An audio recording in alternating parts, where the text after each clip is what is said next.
सभी साधकों को और सबके अंदर बैठे परमात्मा को मेरा प्रणाम। मैं आराधना अरोड़ा अपने channel Aradhana Arora the unique प्राणा में आपका स्वागत करती हूँ और आपके साथ शेयर करूंगी केनो उपनिषद। तो आइए शुरुआत करते हैं। उपनिषद के अंत में उपनिषद के इतने सुंदर भाव को मैंने समझा, तो मेरी कोशिश है कि इस सुंदर भाव को मैं आप तक भी इसी तरह से पहुंचाऊं। एक इंसान सबसे ज्यादा प्रेम स्वयं से करता है। हालांकि ऐसा बोला जाता है कि स्वयं से प्रेम करो, अपने आप से प्रेम करो, लेकिन हम सबसे ज्यादा प्रेम स्वयं को ही करते हैं।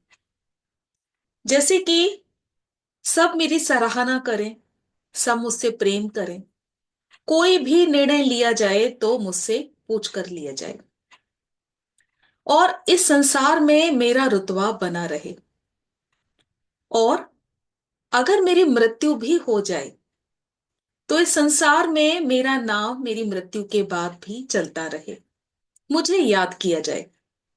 और इसके लिए मनुष्य क्या क्या नहीं करता, पर क्या कभी इससे हटकर सोचा है, इससे हटकर सोचने की कोशिश की है?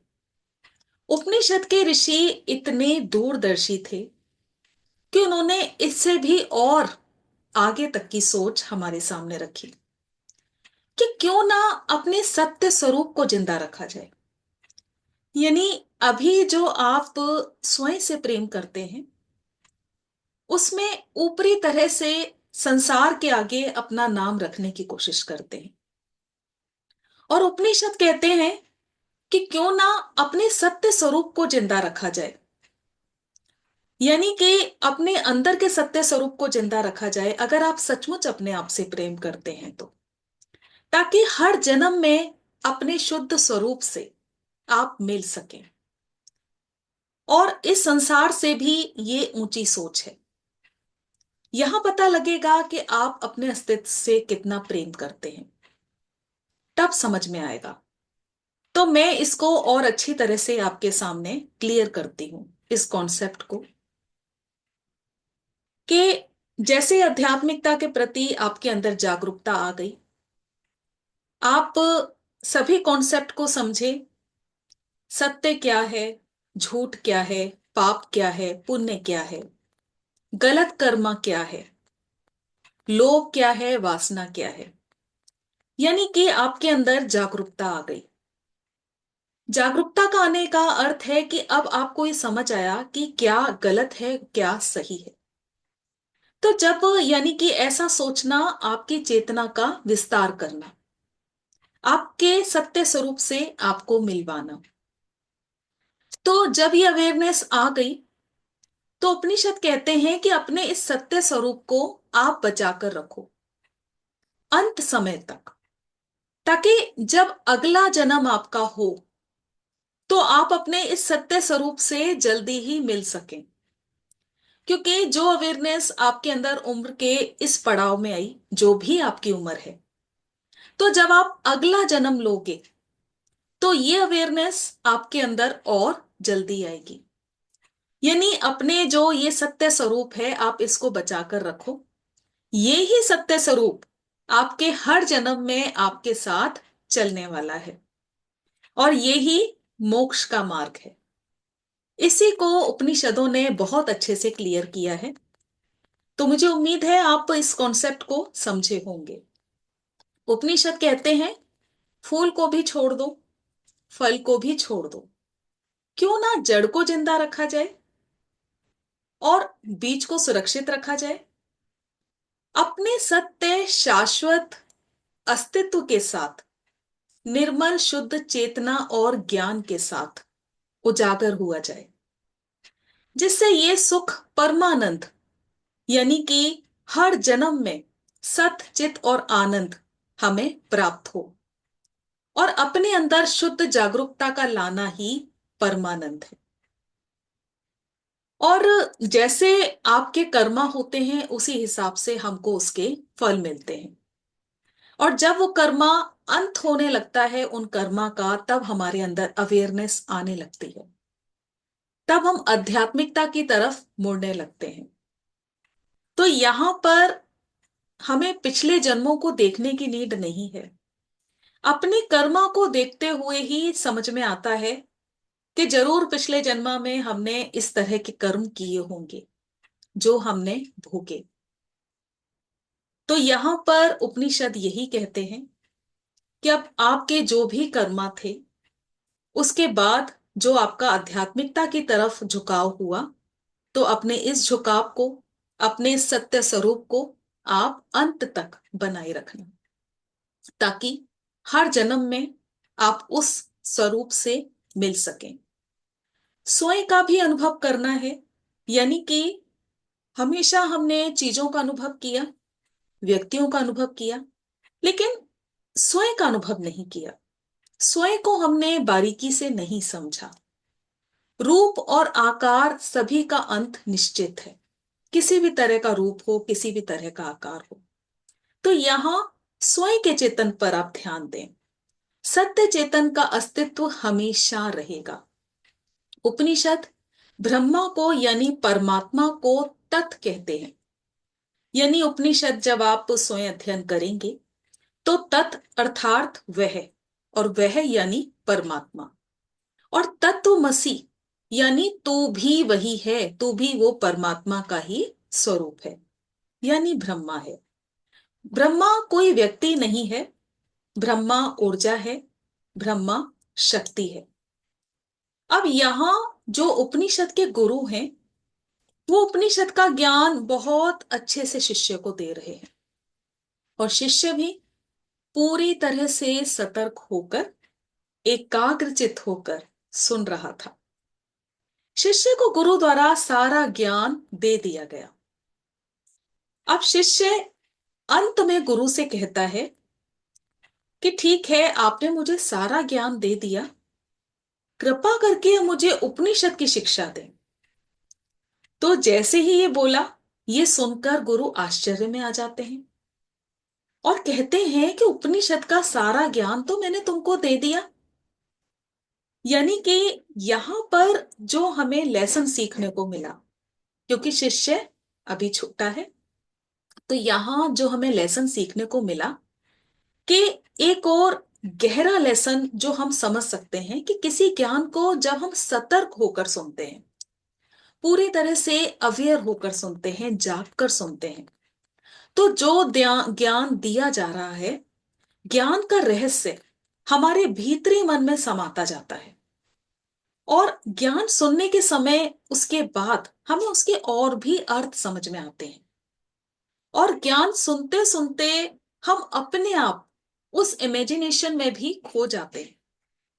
तो यहां ऐसा ही इस शिष्य के साथ भी हुआ, क्योंकि ध्यान सुनने में, ज्ञान सुनने में और समझने में शिष्य इतना व्यस्त हो गया, और इतना गहरा ज्ञान उसके अंदर भीतरी मन में समा गया कि अब उसे ऐसा लगा कि उपनिषद शायद कुछ और है। तो उसने गुरु को फिर से कहने की रिक्वेस्ट की कि आप ये ज्ञान मुझे उपनिषद का फिर से कहें।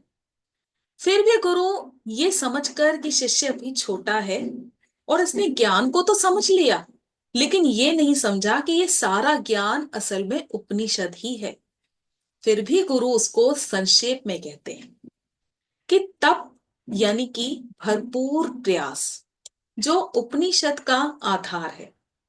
और यहां पर जो दूसरा लेसन हमें सीखने को मिला, वो ये कि उपनिषद फिर से एक और दूरदृष्टि ये रखते हैं कि उपनिषद सभी साधकों ने सुना, लेकिन अंत में उसके जो भी प्रमुख शिक्षाएं हैं, वो फिर से अंत में दी जाएं। तो यहां पर कहा गया है कि तप यानी कि भरपूर प्रयास जो उपनिषद का आधार है। तप यानी कि साधना भी है। तप यानी कि जो भी आप सात्विक कर्म करें, पूरी तल्लीनता से करें, पूरी उसमें शक्ति लगा दें, उसमें पूरी अपनी जान लगा दें। तप यानी अगर आपने सत्य का अपने अंदर आधार बनाया कि अब आप सत्य ही बोलेंगे, आप सात्विकता में ही रहेंगे, तो ये हुआ तप। यानी कोई भी सिचुएशन आए लेकिन आप दृढ़ रहें। दूसरा, स्वयं पर नियंत्रण करना, गलत कर्मों से बचना। और गलत कर्मों से हम कैसे बच सकते हैं? जब हमारे अंदर अवेयरनेस आती है, क्योंकि जागरूकता आएगी, वहां हमें समझ में आएगा क्या सही है, क्या गलत है। वेद इसके अंग हैं और सत्य इसका आभास है, यानी उपनिषद का। अपनी चेतना का विस्तार तप द्वारा करना। और जैसे जैसे हम हर कार्य पर तप करते हैं, पूरी तल्लीनता से करते हैं, साधना करते हैं, ध्यान करते हैं, तो हमारी चेतना का विस्तार होता है। और ब्रह्मा सत्य स्वरूप को जानना, यानी परमात्मा को जानना। जो भी कर्तव्य तुम्हें मिले हैं उन्हें पूरी ईमानदारी से करना है। यानी हमारे पास जितने भी कर्तव्य हैं हमें पूरी ईमानदारी से उन्हें करना है, उनसे भागना नहीं है। अब यहां पर उपनिषद समझाते हैं स्वर्ग और नरक। इसको हमें अच्छे से समझना है। अगर आपके मन में क्रोध है, आप लोभी हैं, आप मोह में हैं, वासना में हैं, किसी के धन के प्रति आपके अंदर लालच है, आध्यात्मिकता आने के बाद भी, स्पिरिचुअल होने के बाद भी आपके अंदर इस तरह के कर्मा हैं, पाप आप अब भी करते हैं, इसी कर्म में लगे हुए हैं, वासना आपके अंदर है, तो आप अपने लिए नरक का निर्माण करते हैं। यानी कि ये बातें मैंने बहुत ही डिटेलिंग में, बहुत अच्छी तरह से आपको अलग अलग कॉन्सेप्ट लेकर, अलग अलग सेशंस लेकर आपको समझाई हुई है। फिर भी अगर आपको कोई डाउट आता है तो आप मेरे से पूछ सकते हैं। तो जब हम वासनाओं के पीछे भागते हैं, पाप कर्म करते हैं, तो अपने लिए हम नरक का निर्माण स्वयं कर लेते हैं। जो हमारे सामने आती हैं बीमारियों के रूप में, परेशानियों के रूप में, या किसी ना किसी कलेश के रूप में, और ये आती हैं अंत समय में। अगर आप शांत हो, सात्विक हो, यानी कि जैसा मैंने कहा कि उम्र के एक पड़ाव में आपके अंदर आध्यात्मिकता जागती है, आप इस राह पर मुड़ आते हैं, सत्य क्या है, गलत क्या है, ये आपको पता लगता है। तो अब उसी पथ पर आप चलते रहो, क्योंकि अब आपके अंदर अवेयरनेस आ गई, आपको इस बात का आभास हो गया कि पाप कर्म क्या है, पुण्य कर्म क्या है। तो आप अब पूरी तरह से सात्विक हैं, आपके हृदय में प्रेम है, कर्तव्यनिष्ठ हैं, श्रद्धालु हैं, तो आप स्वर्ग का निर्माण स्वयं करते हैं। दानी हैं, जप करते हैं, तप करते हैं, ध्यान करते हैं, शुभ कर्म करते हैं। तो हमारे किए हुए कर्म ही हमारे स्वर्ग जैसे सुख देते हैं। यानी स्वर्ग कुछ और नहीं, जो हमें सुख, हमारे मन को अच्छा लगे, जो हमने सात्विक कर्म किए जिससे हमें अंदर सुख प्रदान हो, वही सुख है। और नरक जैसे दुख, जैसे दुख मैंने अभी आपको बताए, बीमारी के रूप में, कलेश के रूप में, कोई एक्सीडेंट हो गया, कोई परेशानी आ गई, तो उपनिषद कहते हैं कि जीवन में अज्ञान और मूर्छा एकमात्र पाप है। और बहुत सटीक उपनिषद ने कहा है कि यानी कि आप पाप कर्म कब करते हैं? जब आपको ज्ञान नहीं होता कि ये पाप करने से मुझे इसका जो मुझे रिजल्ट मिलेगा वो बहुत गंदा मिलेगा, यानी कि नरक। नरक यानी कि दुख, पीड़ा। मूर्छा यानी कि अवेयर नहीं है, क्योंकि जब अवेयरनेस आ जाती है, जब जागरूकता आ जाती है, तो हमें दिखाई देता है कि ये मैंने गलत काम किया, ये मैंने पाप कर्म किया, यहां मैं गलत था, इस सिचुएशन पर मुझे चुप रहना था, या यहां पर मुझे बोलना था।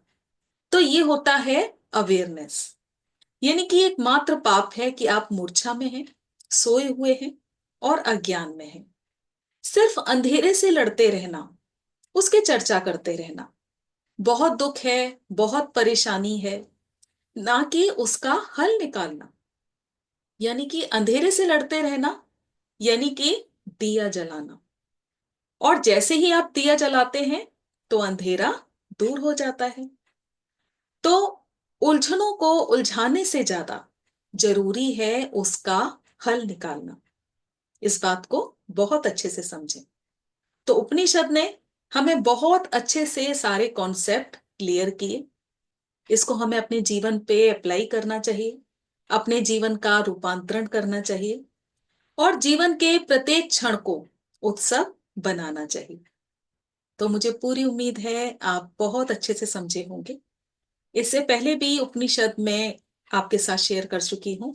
आप सभी उपनिषद को वन बाय वन बहुत अच्छे से सुने, समझे, अपने जीवन में रूपांतरण लेके आए। आज के लिए इतना ही। बहुत बहुत धन्यवाद आप सभी का।